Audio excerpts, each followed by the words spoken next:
اسی لیے علامہ البانی کا موقف ہے کہ 4 مہینے کے بعد کا بچہ مرا ہوا پیدا ہو تب بھی جنازہ پڑھیں گے کہ روح ڈال دی گئی. 4 مہینے کا ہوا روح ڈال دی گئی اور فرشتہ 4. تو دوستو آج ہم سنیں گے بچہ کیسے ہوتا ہے، اللہ اس پر کیسے گوشت چڑھاتا ہے، کیسی روزی روٹی کھانی چاہیے. آج بہت اچھا واقعہ سننے والے ہیں، آئیے دیکھتے ہیں واقعہ. صحیح بخاری اور صحیح مسلم کی حدیث ہے. حضرت عبداللہ بن مسعود رضی اللہ تعالیٰ عنہ حدیث کے راوی فرماتے ہیں اللہ کے پیارے نبی صلی اللہ علیہ وسلم فرمایا ان احدکم یجمع خلقه فی بطن امہ 40 یوما. جب تم میں سے کوئی اپنی ماں کے پیٹ میں ہوتا ہے تو 40 دن تک وہ نطفہ کی شکل میں رہتا ہے، پھر وہ 40 دن تک علقہ کی شکل میں رہتا ہے، پھر وہ 40 دن تک گوشت کے دوتھڑے کی شکل میں رہتا ہے. یعنی 40 + 40 + 40 جب 120 دن کا ہو جاتا ہے. جب جنین جو ہوتا ہے ماں کے پیٹ کا جب بچہ 4 مہینے کا ہو جاتا ہے، اللہ کے نبی فرماتے ہیں پھر اللہ تعالیٰ فرشتہ بھیجتا ہے اور وہ فرشتہ اس کے اندر روح ڈالتا ہے. اسی لیے علامہ البانی کا موقف ہے کہ 4 مہینے کے بعد کا بچہ مرا ہوا پیدا ہو تب بھی جنازہ پڑھیں گے کہ روح ڈال دی گئی. 4 مہینے کا ہوا روح ڈال دی گئی اور فرشتہ 4 چیزیں لکھتا ہے. فَيُكْتَبُ عَمَلُهُ وَأَجَلُهُ وَرِزْقُهُ وَشَقِيٌّ أَوْ سَعِيدٌ.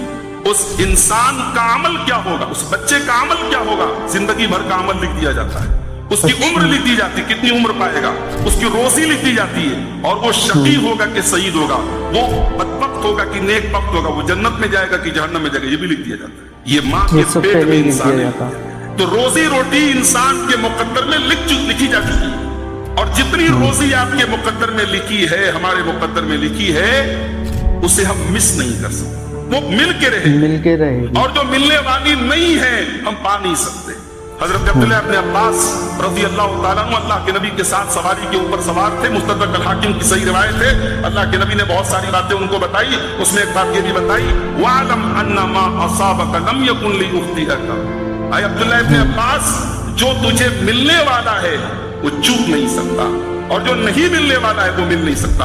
اور اللہ تعالیٰ اگر کوئی چیز دینا چاہے ساری کائنات مل کر کے روک نہیں سکتی اور جس کو اللہ نہ دینا چاہے کوئی دے نہیں سکتا. یہ تو ہم ہر فرض نماز کے بعد جو دعا پڑھتے ہیں اس دعا میں بھی ہم اس بات کا اقرار کرتے ہیں اللہم لا مانع لما اعطیت ولا معطی لما منعت ولا ينفع ذا الجد منک الجد.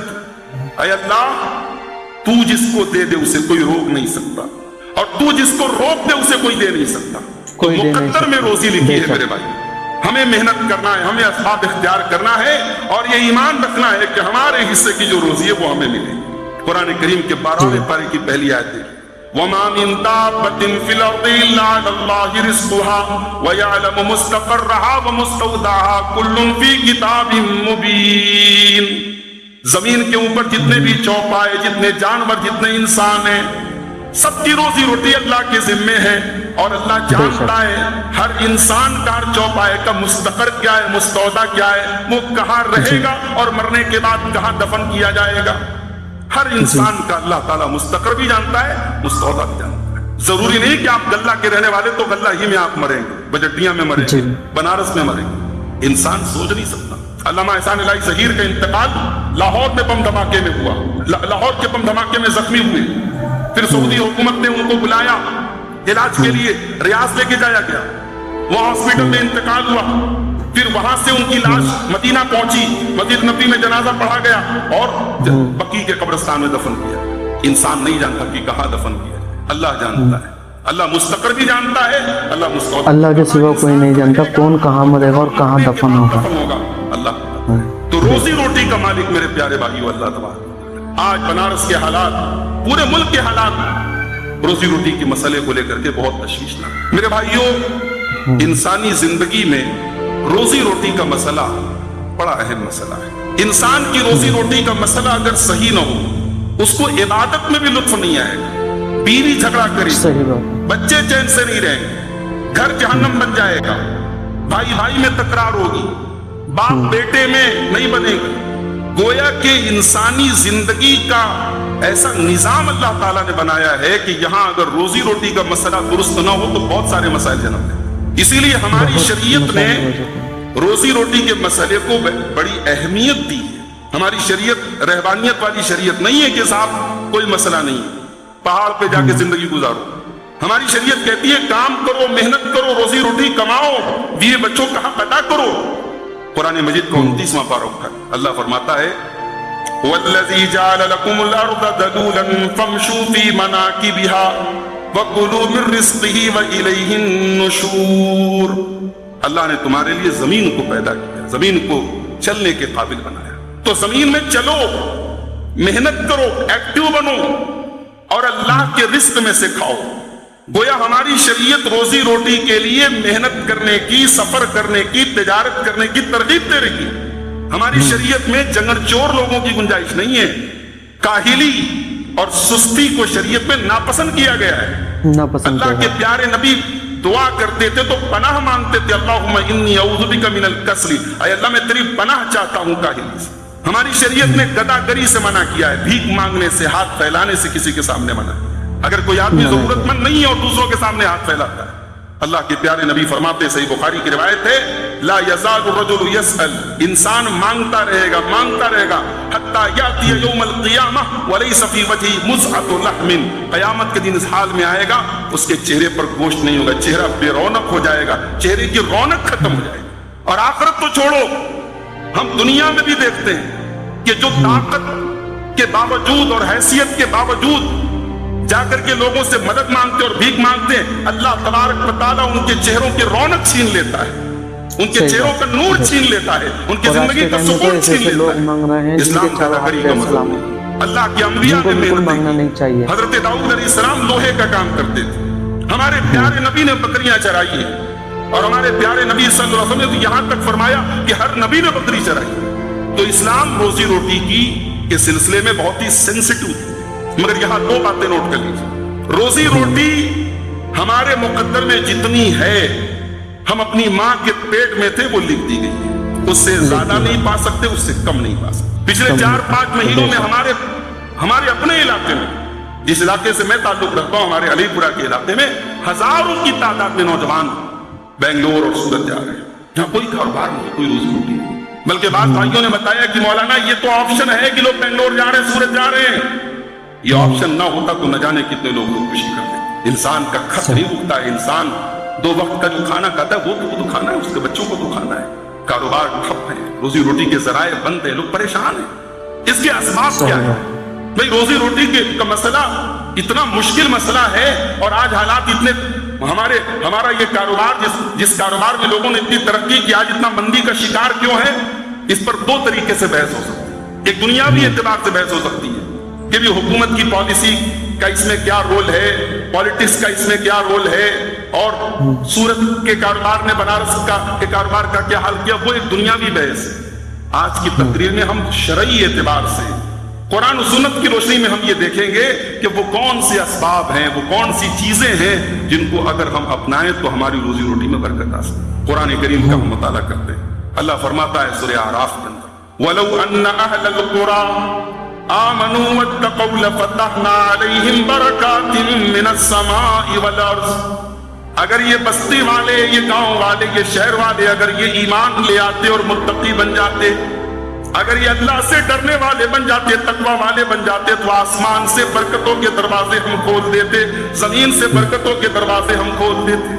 برکتیں بند ہیں، برکتوں کے دروازے بند ہیں، کیوں؟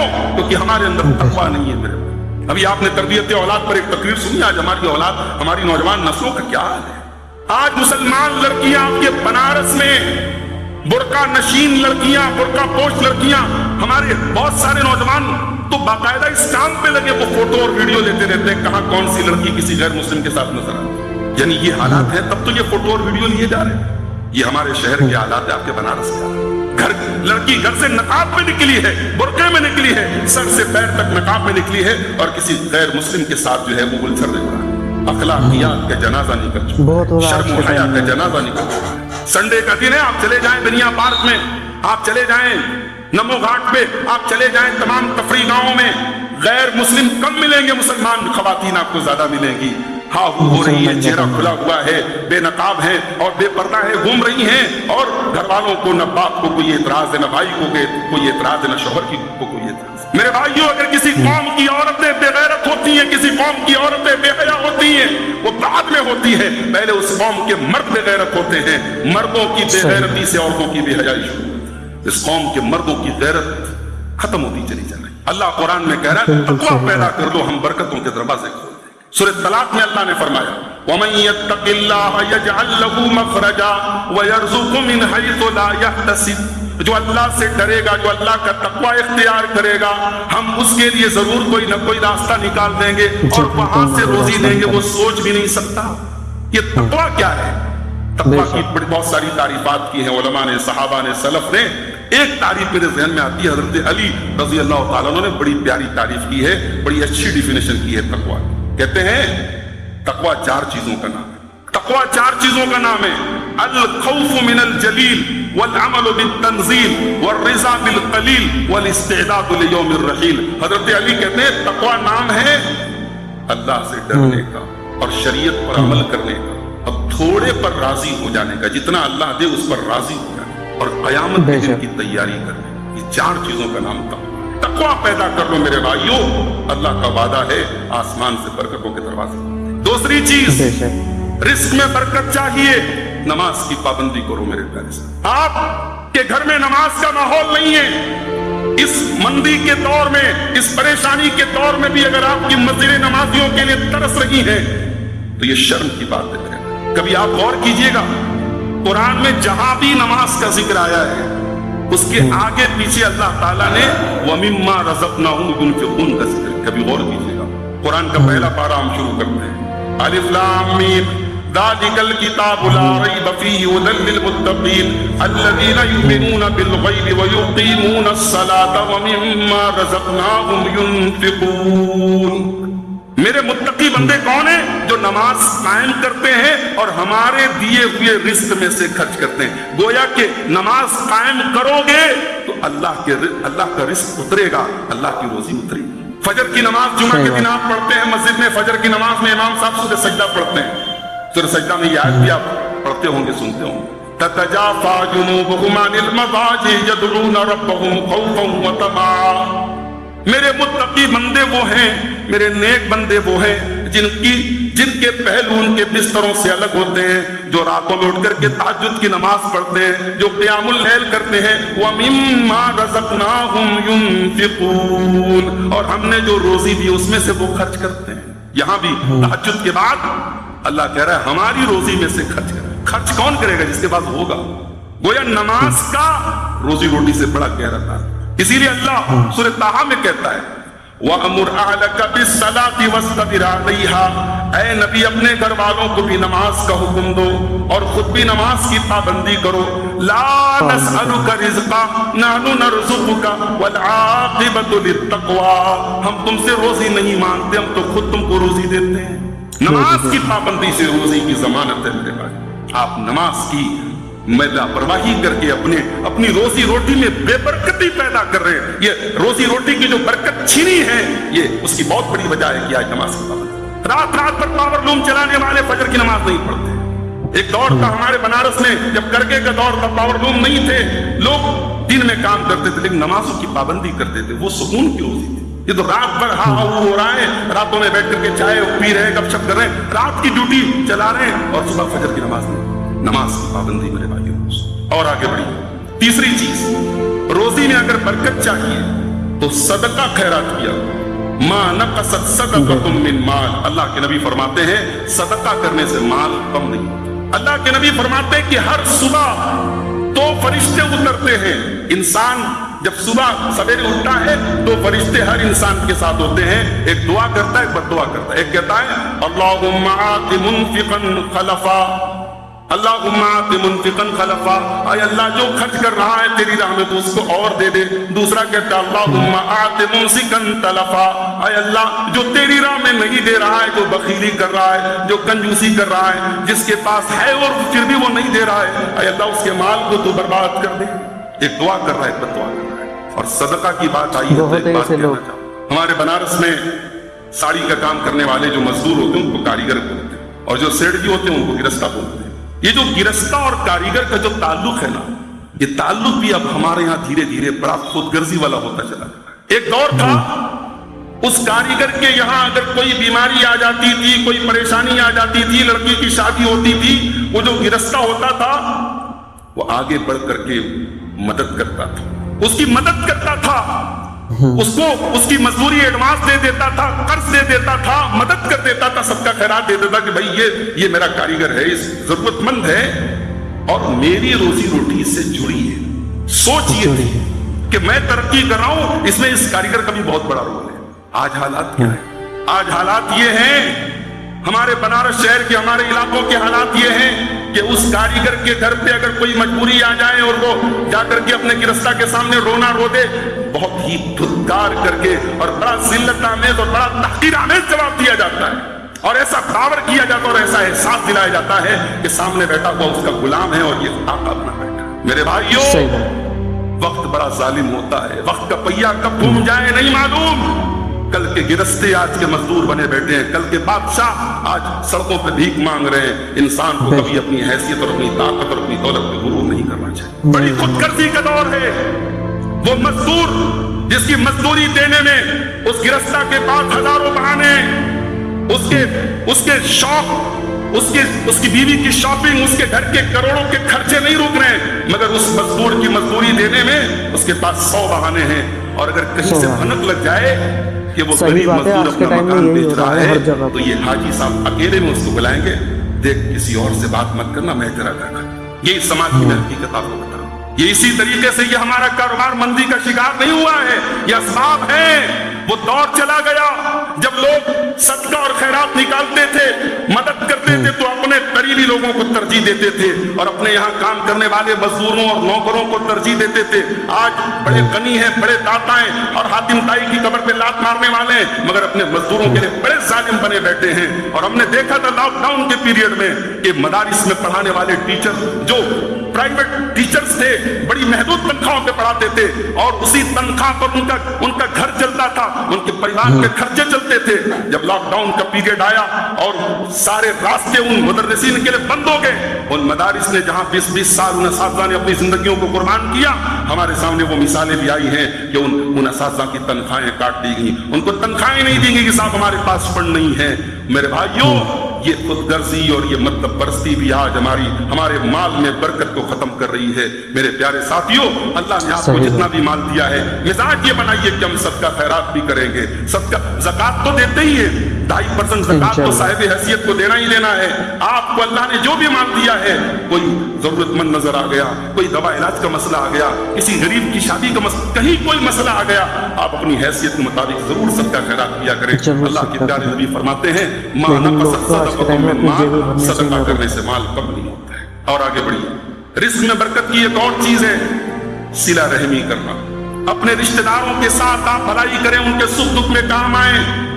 یہ تو سوشل میڈیا کا زمانہ ہے, فیس بک پر آپ کے 5000 دوست ہیں, واٹس ایپ پر ہزاروں کانٹیکٹ ہیں آپ کے بڑے ابا بیمار ہیں, آپ کے چاچا بیمار ہیں, آپ کی خالہ بیمار ہے, آپ کا ماموں بیمار ہے, آپ کے پاس اتنی فرصت نہیں کہ جا کے 2 منٹ اس کے پاس بیٹھ کے اس کی حال چال دیں. صلہ رحمی کا ماحول ختم ہو رہا ہے میرے بھائی. اب تو نوجوان نسل کو معلوم بھی نہیں کہ ہماری رشتہ داریاں کہاں کہاں ہیں, کون کون ہمارے چاچا لگتے ہیں, کون کون ہمارے ماموں لگتے ہیں. اللہ کے پیارے نبی نے فرمایا تعلموا من انسابکم ما تصلون به ارحامکم, اپنے حسب و نسب کو پہچانو, اپنے خاندان کو جانو, اپنے رشتہ داروں کو پہچانو تاکہ ان کے ساتھ تم صلہ رحمی کر سکو, ان کے ساتھ رشتوں کو جوڑ سکو. فإنها محبة في العهد منساة في الأسر, جب تم رشتہ داروں سے رشتہ جوڑو گے تو خاندان میں محبت بڑھے گی اور عمر میں برکت ہوگی اور روزی روٹی میں برکت ہوگی. تو روزی روٹی میں اگر برکت چاہیے میرے بھائی تو صلہ رحمی کرو. جب آپ صدقہ خیرات نکالیں, زکات نکالیں, اللہ کی راہ میں پیسہ خرچ کریں, اپنے خاندان کے لوگوں میں, اپنے رشتہ داری کے لوگوں میں اگر آپ کو کوئی ضرورت مند نظر آئے, آپ ترجیح دیں اس کو. میں سچی بات بتاؤں, آج کا مزاج کیا ہے, اگر مجھے 1 لاکھ روپے کی ضرورت پڑے تو میں کسی اجنبی سے لینا پسند کروں گا. میں کسی غیر سے لینا پسند کروں گا، اپنے خاندان کے اپنے کسی رشتہ دار سے لوگ لینے سے کتراتے ہیں، یہ ماحول پیدا ہو گیا، یہ ماحول نہیں ہونا چاہیے میرے پیارے ساتھیوں۔ اسلام تو یہ تعلیم دیتا ہے کہ رشتہ دار کو اگر ضرورت پڑی ہے، خاندان کے کسی فرد کو ضرورت پڑی ہے، وہ اپنے خاندان اور اپنے رشتہ دار کے لوگوں سے پہلے ان سے مدد حاصل کرے، اور یہ روز لینے کے لیے لوگ مجبور ہیں۔ اس کی وجہ یہ ہے اپنے لوگوں سے اگر لیتے ہیں قرض تو وہ تانے دے دے کے مار دیتے ہیں۔ کثرت سے استغفار کرو، اللہ سے اپنے گناہوں کی معافی مانگے، توبہ کریں۔ قرآن کریم کا 29واں پارہ اٹھائیے، اللہ فرماتا ہے حضرت نوح علیہ السلام کا واقعہ بیان کرتے ہوئے، فَقُلْتُ اسْتَغْفِرُوا رَبَّكُمْ إِنَّهُ كَانَ غَفَّارًا يُرْسِلِ السَّمَاءَ عَلَيْكُمْ مِدْرَارًا وَيُمْدِدْكُمْ بِأَمْوَالٍ وَبَنِينَ وَيَجْعَلْ لَكُمْ جَنَّاتٍ وَيَجْعَلْ لَكُمْ أَنْهَارًا۔ حضرت نوح علیہ السلام کہتے ہیں کہ اے میری قوم کے لوگوں، اللہ سے استغفار کرو، وہ بہت بخشنے والا ہے، مال بھی دے گا، اولاد بھی دے گا، بارش بھی نازل کرے گا، باغات بھی عطا فرمائے گا۔ 100 مرض کی ایک دوا ہے استغفار۔ اور آگے بڑھیے، آپ جب اپنے گھر میں داخل ہوں بسم اللہ پڑھ کے داخل ہوں، بڑی سمپل سی چیز بتا رہا ہوں، گھر میں داخل ہوں بسم اللہ پڑھ کے داخل ہوں، کھانا کھائیں بسم اللہ پڑھ کے کھانا کھائیں، گھر میں داخل ہوں سلام کر کے داخل ہوں، یہ چھوٹی چھوٹی چیزیں، ان کا بھی گھر کی برکت سے بڑا تھا۔ اللہ کے پیارے نبی فرماتے ہیں، بخاری اور مسلم کی روایت ہے، جب انسان گھر میں آتا ہے اور اللہ کا نام لیتا ہے تو شیطان کہتا ہے لا مبیت لکم ہا ہونا، اب یہاں رات میں رہنے کی گنجائش ختم ہو گئی۔ بسم اللہ پڑھ کے داخل ہوا، شیطان کا ٹھکانہ ختم، اور کھانا کھانے کے ٹائم آپ نے بسم اللہ پڑھا، شیطان کہتا لا عشاء لکم ہا ہونا، ڈنر ختم، کھانا نہیں ملے گا، شیطان کے کھانے کا حصہ آپ نے ختم کر دیا، بسم اللہ پڑھا، اور جب آپ نے اللہ کا نام لیے بغیر گھر میں آپ نے انٹری کی اور گھر میں آپ نے کھانا شروع کیا تو شیطان کہتا ہے ادرکتم المبیت والعشاء، ٹھکانہ بھی مل گیا اور کھانا بھی مل گیا۔ اور حضرت انس ابن مالک کہتے ہیں، ترمذی کی روایت ہے، اللہ کے نبی نے فرمایا کہ جب تم اپنے گھر میں داخل ہو فسلم، تو سلام کیا کرو، یکون برکۃ علیک واہل بیتی، جب تم سلام کر کے گھر میں داخل ہوگے تو اس سے گھر میں برکت پیدا ہو۔ سلام کا ماحول اپنے گھر میں پیدا کرو، گھر میں جب بھی داخل ہو سلام کر کے داخل۔ اسی طریقے سے میرے بھائیوں، شکر کریں، شکر کا جذبہ اپنے اندر پیدا کریں۔ اتنی مندی اور پریشانی کے باوجود دنیا کی 20% آبادی ایسی ہے جو بھوک مری کی شکار ہے، جس کے بچے بھوکے مر رہے ہیں۔ آپ کے گھر میں اگر اناج موجود ہے اور آپ کے گھر میں آپ چین سے 2 ٹائم کی روٹی کھا رہے ہیں، اللہ کا شکر ادا کرو میرے بھائی، اللہ کا شکر ادا کرو میرے بھائیوں۔ شکر کرنے کی عادت ہماری ختم ہوئی، آج تو کاروبار مندی کا شکار ہے۔ میں پوچھتا ہوں، ساڑی کا کاروبار کرنے والے یہاں ہمارے بہت سارے احباب بیٹھے ہیں، جب کاروبار بڑے عروج پر تھا، بڑی ترقی پر تھا، تب بھی لوگوں کے منہ پر تعریف کے کلمات نہیں آتے تھے، تب بھی یہ کہتے تھے بس چل رہی ہے گاڑی، بس چل رہی ہے گاڑی، چل رہا ہے معاملہ۔ تب کوئی یہ کہنے کے لیے تیار نہیں تھا صاحب بہت اچھا چل رہا ہے۔ کروڑوں کی زمینیں لوگ خریدتے تھے، کروڑوں کی جائیدادیں خریدتے تھے، تب بھی ان کی زبان پر اللہ کے شکر کے کلمات نہیں تھے۔ اللہ کا اعلان ہے وَإِذْ رَبُّكُمْ لَئِن شَكَرْتُمْ لَأَزِيدَنَّكُمْ، میرے بندو اگر تم میرا شکریہ ادا کرو گے ہم اور دیں گے، وَلَئِن كَفَرْتُمْ، اور اگر تم ناشکری کرو گے، میرا شکر ادا نہیں کرو گے، إِنَّ عَذَابِي لَشَدِيدٌ، تو میرا عذاب بہت دردناک۔ اللہ کا شکر ادا کرو میرے بھائی، ہر حال میں اللہ کا شکر ادا کرو۔ کینسر ہاسپٹل میں جا کے دیکھو کتنے مریض ہیں۔ ابھی میرے محلے کا ایک معاملہ ہے، 1.5 مہینے سے حلق میں ایک قطرہ پانی نہیں جا رہا ہے۔ میرے محلے کے ایک صاحب ہے، ابھی 3-4 دن پہلے میں عیادت کے لیے گیا، بتانے لگے مولانا 1-1.5 مہینے سے میں نے کچھ کھایا نہیں، کچھ پیا نہیں ہے، انجیکشن کے ذریعے اور ڈرپ کے ذریعے ان کی زندگی گزر رہی ہے۔ آپ جا کے دیکھیں، بنارس میں بھی کینسر ہاسپٹل موجود ہے، جا کے آپ دیکھیں، آپ ان مریضوں کو جب دیکھیں گے، ان کی بے بسی کو دیکھیں گے میرے بھائیوں، آپ کا دل شکر کے جذبے سے لبریز ہو جائے گا۔ آپ اس مالک کا شکر ادا کریں گے کہ اے اللہ، کم سے کم میں روکھی سوکھی کھا رہا ہوں، میرے پیٹ میں اتر تو رہا ہے، میرا ہاضمہ تو کام کر رہا ہے، میں تمام تیری حلال نعمتوں سے فائدہ تو اٹھا رہا ہوں۔ اللہ کا شکر ادا کرنا سیکھو میرے بھائیوں، ناشکری مت کرو۔ اسی دھرتی پر اور آپ کے اسی بنارس میں بڑے بڑے گھروں میں شادیاں ہوتی ہیں، لاکھوں کا کھانا ڈسٹ بن میں پھینکا جاتا ہے۔ ایک سروے کے مطابق ہندوستان میں 350 کروڑ کا کھانا ہر سال شادیوں میں پھینکا جاتا ہے۔ کیا یہ اللہ کے رزق کی ناقدری نہیں ہے؟ کیا یہ اللہ کے رزق کی ناشکری نہیں ہے؟ میرے بھائیوں، آپ اللہ کی قدرت کی کسی بھی چیز کو آپ کو برباد اور ضائع کرنے کا حق نہیں ہے۔ ہمارے یہاں پانی آتا ہے، ہم کبھی کبھی بڑی بے دردی سے پانی بہاتے ہیں، نہانے بیٹھے ہیں، تھوڑے سے پانی میں نہا سکتے ہیں، مگر صاحب نل کھول دیا ہے، گھنٹوں نہا رہے ہیں، سوچتے ہیں بھائی پانی کا تو بل ایک محدود بل دینا ہے۔ نہیں میرے بھائیوں، آپ یاد رکھیں پانی آج آپ کو مل رہا ہے.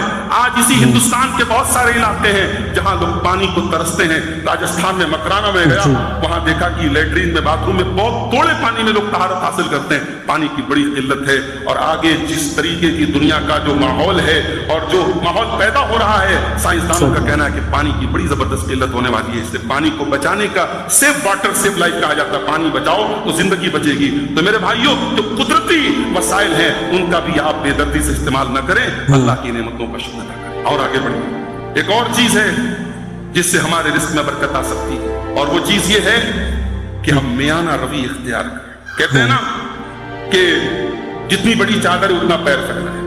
آج ہمارے نوجوانوں کا مسئلہ کیا ہے؟ مزدوری کر رہا ہے, بہت معمولی پیسہ کما رہا ہے, بڑی مشکل سے گھر چل رہا ہے, مگر موبائل اس کو 20,000 کا چاہیے.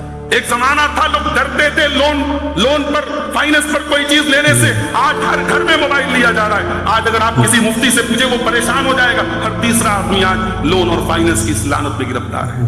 انسان کے پاس حیثیت نہیں ہے لیکن 20,000 کا موبائل دے رہا ہے, سوچتا ہے چلو فائننس کرا لیتے, ہر مہینے دیں گے. میرے بھائیوں, یہ کام کرنے کی ضرورت نہیں ہے.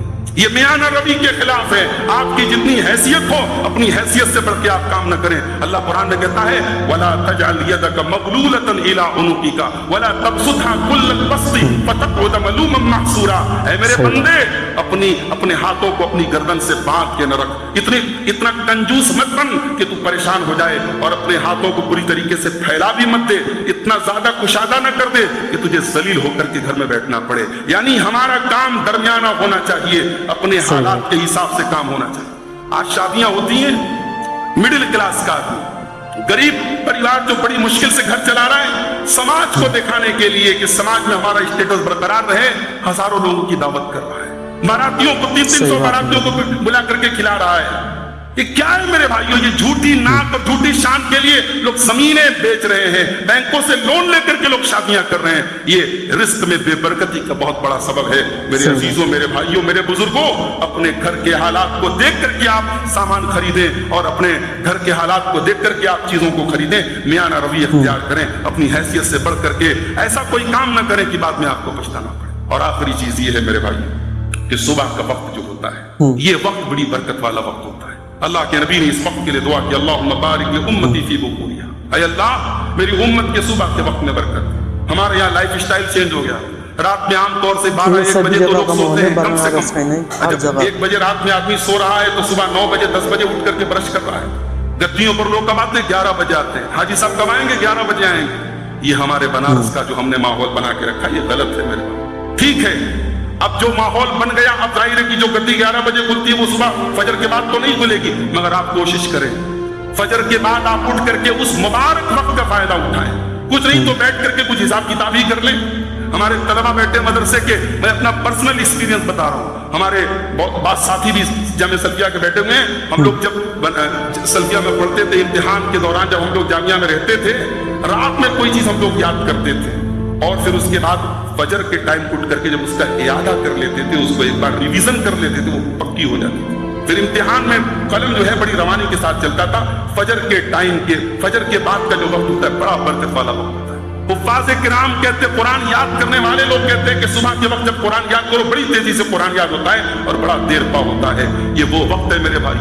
اور میں کبھی کبھی غور کرتا ہوں, کبھی بنارس کے بعد سفر میں جب جاتا ہوں اور میں صبح 4 بجے جب بنارس میں انٹر کرتا ہوں, آپ یقین کریں آپ بنارس کے ان علاقوں میں جو بڑے پوش علاقے مانیے, سگرا کا علاقہ ہے, کنٹونمنٹ کا علاقہ ہے, بڑی تعداد میں غیر مسلم نوجوان, مرد, عورتیں آپ کو صبح صبح واکنگ کرتے ہوئے نظر آئیں گے. ہماری قوم یہ کباب اور بریانی کھا کھا کر سوئی پڑی رہتی ہے, اور وہ غیر مسلم جو اللہ کو نہیں مانتے, جو نبی کو نہیں مانتے, جو توحید پر نہیں ہے, اس وقت کی, اس سہانے وقت کی برکتوں سے وہ محظوظ ہو رہے ہیں اور وہ فائدہ اٹھا رہے ہیں. آج بڑے بڑے جو فوج کی تیاری کرنے والے, پولیس کی تیاری کرنے والے, آپ ہائی وے پہ چلے جائیں, صبح 4 بجے اٹھ کر کے وہ دوڑ لگا رہے ہیں, محنت کر رہے ہیں, اس وقت سے وہ فائدہ اٹھا رہے ہیں. اور جس امت کے نبی نے یہ کہا تھا کہ اللہم بارک لامتی فی بکورہا, اے اللہ میری امت کی صبح کے وقت میں برکت دے, وہ امت آج اس وقت کے غافل پڑی سو رہی ہے, اس وقت کی برکت سے محروم ہے میرے بھائی.